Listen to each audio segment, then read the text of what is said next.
பேசிக் instruction method mark sheet வந்துருச்சு. சுயம் app open பண்ணிக்கோங்க. அப்புறம் அதில் கம்ப்ளீட்டட் கொடுத்துட்டு அதில் பேசிக் இன்ஸ்ட்ரக்ஷன் மெத்தட் கொடுத்துருங்க. அதுக்கப்புறம் கோ டு கோர்ஸ் கொடுங்க. அப்புறம் இதை கேன்சல் கொடுத்துட்டு அந்த மேலே இருக்குல்ல அதை கொடுத்துட்டு ப்ரோக்ரஸ் கொடுங்க. அப்புறம் கீழே அப்படியே வந்தீங்கன்னா மார்க் ஷீட் வந்து அப்படியே வந்துடும், அதிலே காமிச்சிரும். ஸோ நம்ம எவ்வளோ மார்க்ஸ், அசைன்மெண்ட் மார்க்ஸ் எவ்வளோ, எக்ஸாம் மார்க்ஸ் எவ்வளோ கொடுத்துருக்காங்க பாருங்கள். ஃபைனல் ஸ்கோர்ஸ் மேலே இருக்க அந்த டவுன்லோட் கொடுத்தீங்கன்னா சர்டிஃபிகேட் வந்து டவுன்லோட் ஆயிரும்.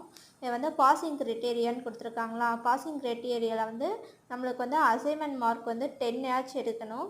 அண்டு வந்து எக்ஸாம் மார்க் வந்து 30 எடுத்தால் தான் வந்து நம்ம வந்து பாஸ் ஆனதுக்கு சர்டிஃபிகேட் வந்து டவுன்லோட் பண்ண முடியும்.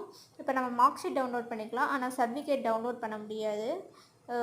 இப்போ ஃபைனல் ஸ்கோர் ஷுட் பி கொடுத்துருக்கு 40 and above கொடுத்துருக்காங்க. ஸோ இப்போ டவுன்லோட் கொடுத்தீங்கன்னா ஃபைல் டவுன்லோட் சக்ஸஸ்ஃபுல்லின்னு வந்துடும்.